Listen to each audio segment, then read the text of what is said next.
Sub editor. تو اس لیے صحافت اور صحافیوں کے ساتھ ایک خاص رشتہ رہا ہے. ایک تو کل رات سے اس حسین شہر، اس حسین وادی کا جو وقت گزرا بہت ہی کارآمد گزرا. کشمیری قیادت سے ملنے کا موقع ملا، فرسٹ ہینڈ ان سے بات چیت کا موقع ملا. حریت کانفرنس سے، آزاد کشمیر کے منتخب نمائندہ لوگوں سے، آج اسٹوڈنٹ سے، کابینہ سے پرسپیکٹو جو تھا وہ میرے خیال میں اس میں بڑی مدد ملی ہے کہ کہاں کہاں پہ گیپس ہیں، کہاں کہاں پہ کمیاں ہیں، کہاں پہ کام کرنے کی ضرورت ہے. تو میں سمجھتا ہوں ایک بہت ہی کنسٹرکٹیو اور یوزفل ٹرپ رہا، اور کوشش کریں گے کہ یہ اس کی کنٹینیوشن رہے، اس کو انسٹیٹیوشنل میکینزم کی طرف ہم لے کے جائیں، اور یہ روابط جو مختلف سوسائٹی کے سیکشنز ہیں ان کے بیچ میں مزید قربتیں آئیں اور نتیجہ خیز ہو.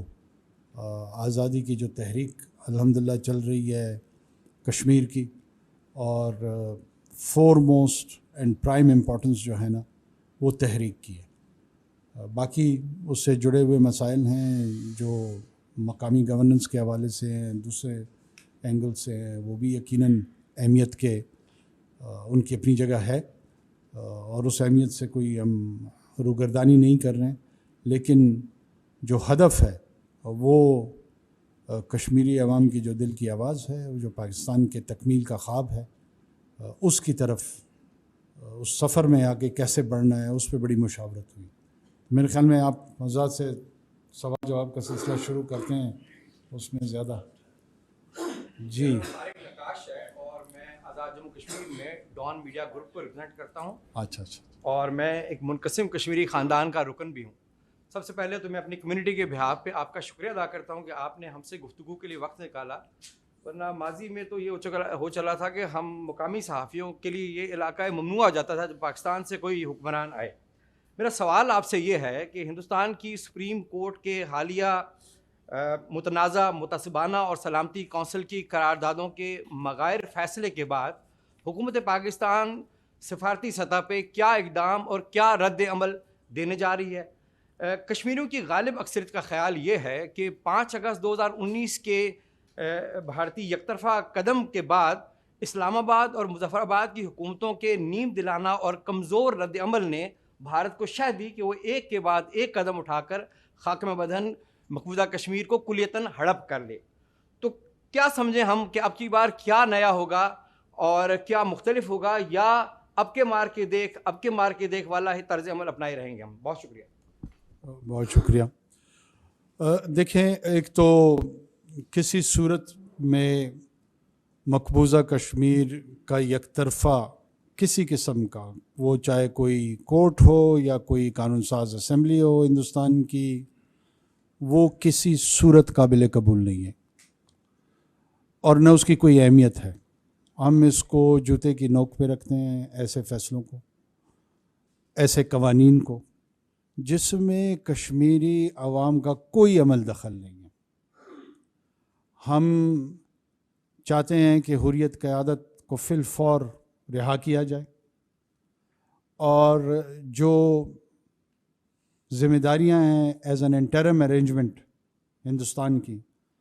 ہندوستان کا نہ کشمیر حصہ تھا، نہ ہے، اور نہ انشاءاللہ رہے گا. وہ ایک عبوری انتظامیہ جو کہ یونائٹڈ نیشنز کے انڈر وہاں پہ امپلیمنٹ کر رہے ہیں، وہ اسی حد میں رہیں اور اس حد کو کراس نہ کریں.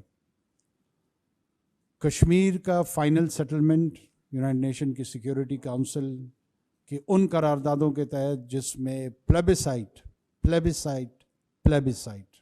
اس کے علاوہ نہ کوئی کورٹ، نہ کوئی اسمبلی، وہ کسی کی بھی ہو، وہ کشمیریوں کے مستقبل کا فیصلہ نہ کر سکتی ہے، نہ کرے گی. پاکستان اس میں کوئی نیم دلانہ قسم کا رسپانس نہیں دے گا. ہم فور فرنٹ پہ اس جنگ میں لڑیں گے. یہ وکالت ہماری اپنی زمین کی ہے، ہم اپنی زمین کی وکالت کر رہے ہیں، ہم اپنے لوگوں کی وکالت کر رہے ہیں۔ مقبوضہ کشمیر میں جو رہائشی ہیں ہم ان کو پوٹینشیل پاکستانی سٹیزن سمجھتے ہیں، ہم سمجھتے ہیں کہ یہ مستقبل کے پاکستانی شہری ہیں۔ ہم اپنے شہریوں کو ان کے حقوق کی پامالی کی کسی طور پہ اجازت نہیں دیں گے۔ جہاں جہاں صدا بلند ہوگی وہ بلند کریں گے، جہاں جہاں کارروائی کی ضرورت ہوگی کارروائی کریں گے۔ اسی سلسلے میں ہم کشمیری قیادت کے ساتھ مل کے ایک مشاورتی طویل اجلاس ہوا اور اس میں بہت ساری تجاویز، چند پرانی چند نئی وہ سامنے آئیں، اور اس کے لیے یہ فیصلہ ہوا کہ جلد ہی پاکستان میں اسلام آباد میں دوبارہ اجلاس ہوگا، اور صرف اجلاس نہیں ہوگا بلکہ ریگولر ملاقاتیں ہوں گی، اور تحریک کو کیسے جلا بخشنی ہے، کس طریقے سے اس کو آگے بڑھاوا دینا ہے، اس پہ سوچ بچار کرنے کے بعد انشاءاللہ امید کرتا ہوں کہ آزاد کشمیر کی حکومت، پاکستان کی حکومت، حریت قیادت اور تمام ڈایاسپورا کشمیری صحافی، وکیل، اسٹوڈنٹ، تمام لوگ، تمام طبقات اس میں بڑھ چڑھ کے اپنا حصہ لیں گے، اور ہم کوشش کریں گے کہ اس کو ایک نئی جلا بخش سکیں۔